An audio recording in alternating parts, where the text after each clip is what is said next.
Hi, I'm John Green. This is Crash Course U.S. History, and today we're going to talk about slavery, which is not funny. Yeah, so we put a lay on the eagle to try to cheer you up, but let's face it, this is going to be depressing. With slavery, every time you think like, oh, it couldn't have been that bad, it turns out to have been much worse. Mr. Green, but what about... Yeah, me from the past. I'm going to stop you right there because you're going to embarrass yourself. Slavery was hugely important to America. I mean, it led to a civil war, and it also lasted what, at least in U.S. history, counts as a long-ass time, from 1619 to 1865. And yes, I know there's a 1,200-year-old church in your neighborhood in Denmark, but we're not talking about Denmark. But slavery is most important because we still struggle with its legacy. So yes, today's episode will probably not be funny, but it will be important.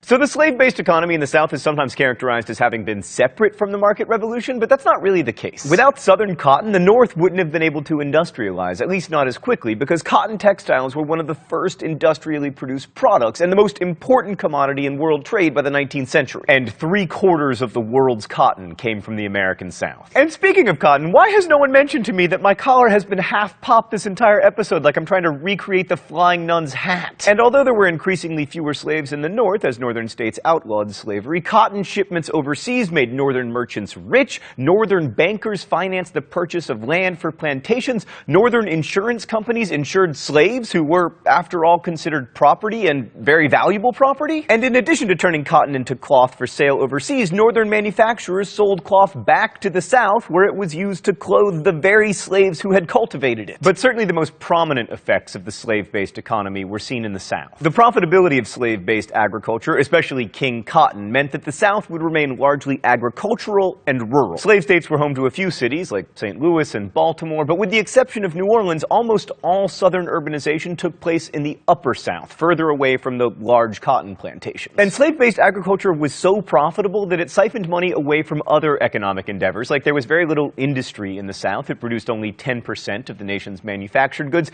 and as most of the capital was being plowed into the purchase of slaves, there was very little room for technological innovation, like, for instance, railroads. This lack of industry and railroads would eventually make the South suck at the Civil War, thankfully. In short, slavery dominated the South, shaping it both economically and culturally. And slavery wasn't a minor aspect of American society. By 1860, there were 4 million slaves in the U.S., and in the South, they made up 1/3 of the total population. Although in the popular imagination, most plantations were these sprawling affairs with hundreds of slaves, in reality, the majority of slaveholders owned 5 or fewer slaves. And of course, most white people in the South owned no slaves at all, although if they could afford to, they would sometimes rent slaves to help with their work. These were the so-called yeoman farmers who lived self-sufficiently, raised their own food, and purchased very little in the market economy. They worked the poorest land, and as a result, were mostly pretty poor themselves. But even they largely supported slavery, partly perhaps for aspirational reasons, and partly because the racism inherent to the system gave even the poorest whites legal and social status. And Southern intellectuals worked hard to encourage these ideas of white solidarity and to make the case for slavery. Many of the founders, a bunch of whom you'll remember held slaves,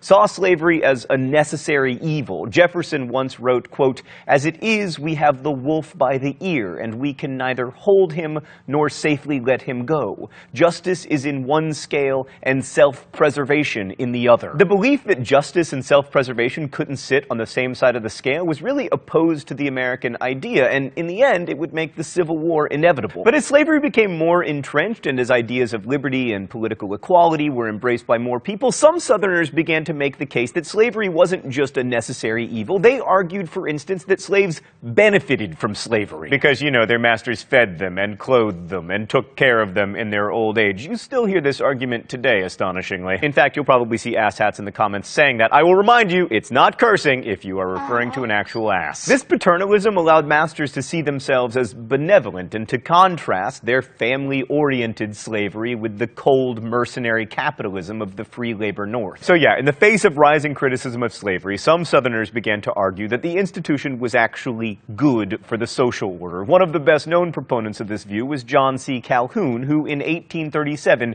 said this in a speech on the Senate floor: "I hold that in the present state of civilization, where two races of different origin and distinguished by color and other physical differences, as well as intellectual, are brought together, the relation now existing in the slaveholding states between the two is, instead of an evil, a good, a positive good. Now, of course, John C. Calhoun was a fringe politician and nobody took his views particularly seriously. Well, he was Secretary of State from 1844 to 1845. Well, I mean, who really cares about the Secretary of State, Stan?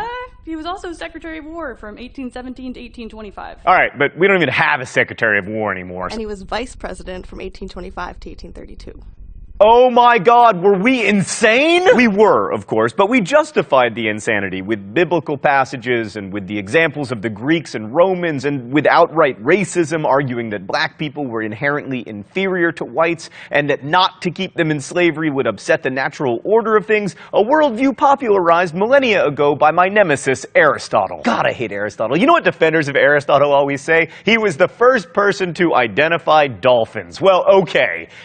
Dolphin identifier. Yes, that is what he should be remembered for, but he's a terrible philosopher. Here's the truth about slavery. It was coerced labor that relied upon intimidation and brutality and dehumanization. And this wasn't just a cultural system, it was a legal one. I mean, Louisiana law proclaimed that a slave owes his master a respect without bounds and an absolute obedience. The signal feature of slaves' lives was work. I mean, conditions and tasks varied, but all slaves labored usually from sunup to sundown and almost always without any pay. Most slaves worked in agriculture on plantations, and conditions were different depending on which crops were grown. Like slaves on the rice plantations of South Carolina had terrible working conditions, but they labored under the task system, which meant that once they had completed their allotted daily work, they would have time to do other things. But lest you imagine this is like how we have work and leisure time, bear in mind that they were owned and treated as property. On cotton plantation, most slaves worked in gangs, usually under the control of an overseer or another slave who was called a driver. This was back-breaking work done in the southern sun and humidity, and so it's not surprising that whippings or the threat of them were often necessary to get slaves to work. It's easy enough to talk about the brutality of slave discipline, but it can be difficult to internalize it. Like, you look at these pictures, but because you've seen them over and over again, they don't have the power they once might have. The pictures can tell a story about cruelty, but they don't necessarily communicate how arbitrary it all was, as, for example, in this story told by a woman who was a slave as a young girl. The overseer went to my father one morning and said, "Bob, I'm going to whip you this morning."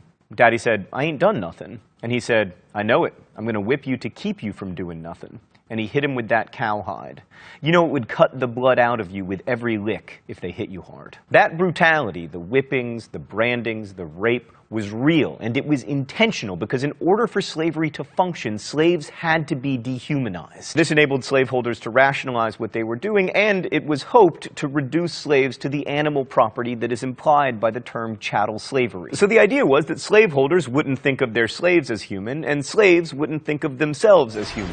But it didn't work. Let's go to the thought bubble. Slaves' resistance to their dehumanization took many forms, but the primary way was by forming families. Family was a refuge for slaves and a source of dignity that masters recognized and sought to stifle. A paternalistic slave owner named Bennett H. Barrow wrote in his Rules for the Highland Plantation, "No rule that I have stated is of more importance than that relating to Negroes marrying outside of the plantation. It creates a feeling of independence." Most slaves did marry, usually for life, and when possible, slaves grew up in two-parent households. Single-parent households were common, though, as a result of one parent being sold.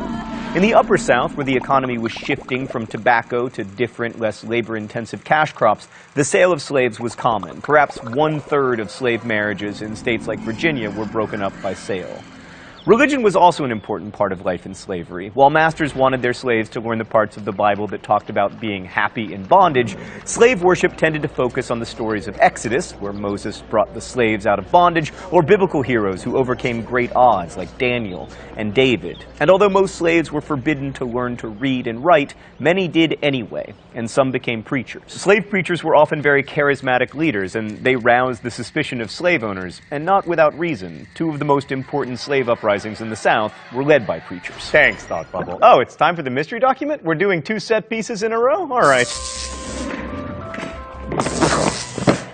The rules here are simple. I wanted to reshoot that, but Stan said no. I guess the author of the mystery document. If I am wrong, I get shocked with the shock pen. Since I have been in the Queen's dominions, I have been well contented. Yes, well contented for sure. Man is as God intended he should be. That is, all are born free and equal. This is a wholesome law, not like the Southern laws, which puts man made in the image of God on level with brutes. Oh, what will become of the people, and where will they stand in the day of judgment? Would that the 5th verse of the 3rd chapter of Malachi were written as with a bar of iron and the point of a diamond upon every oppressor's heart, that they might repent of this evil and let the oppressed go free. All right, it's definitely a preacher, because only preachers have read Malachi. Probably African-American, probably not someone from the South. I'm going to guess that it is Richard Allen, the founder of the African Methodist Episcopal Church. Ah, dang it! It's Joseph Taper, and Stan just pointed out to me that I should have known it was Joseph Taper because it starts out, since I have been in the Queen's dominions. He was in Canada. He escaped slavery to Canada, the Queen's dominions. All right, Canadians, I blame you for this, although thank you for abolishing slavery decades before we did. Ah! So the mystery document shows one of the primary ways that slaves resisted their oppression, by running away. Although some slaves, like Joseph Taper, escaped slavery for good by running away to northern free states or even to Canada, where they wouldn't have to worry about fugitive slave laws, even more slaves ran away temporarily, hiding out in the woods or the swamps and eventually returning. No one knows exactly how many slaves escaped to freedom, but the best estimate is that 1,000 or so a year made the journey northward. Most fugitive slaves were young men, but the most famous runaway has been hanging out behind me all day long: Harriet Tubman. Harriet Tubman escaped to Philadelphia at the age of 29, and over the course of her life, she made about 20 trips back to Maryland to help friends and relatives make the journey north on the Underground Railroad. But a more dramatic form of resistance to slavery was actual armed rebellion, which was attempted. Now, individuals sometimes took matters into their own hands and beat or even killed their white overseers or masters, like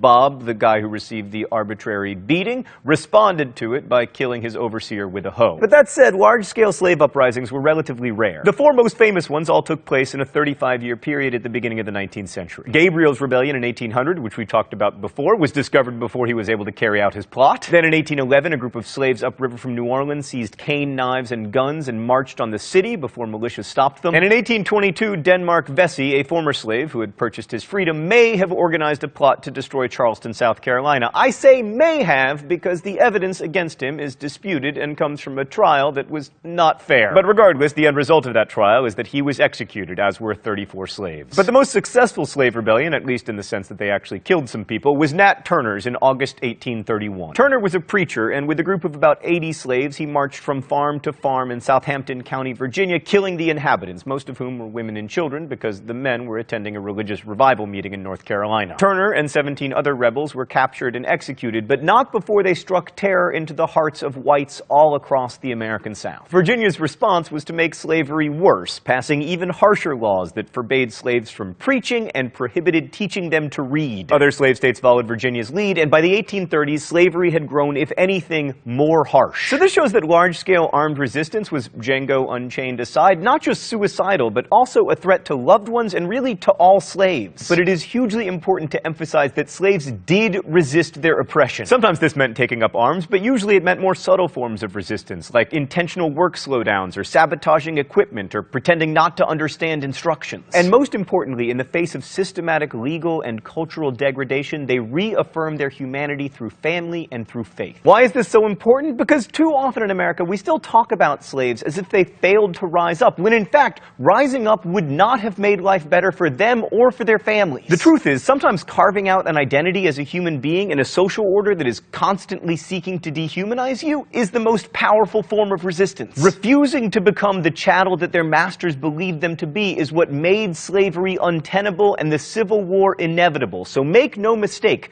slaves fought back, and in the end, they won. I'll see you next week. Crash Course is produced and directed by Stan Mower. The script supervisor is Meredith Danko. Our associate producer is Danica Johnson. The show is written by my high school history teacher, Raoul Meyer, and myself, and our graphics team is Thought Cafe. Every week there's a new caption to the Libertage, but today's episode was so sad that we couldn't fit a Libertage in until now. Suggest Libertage captions in comments, where you can also ask questions about today's video that will be answered by our team of historians. Thanks for watching Crash Course, and as we say in my hometown, don't forget to be abolitionist.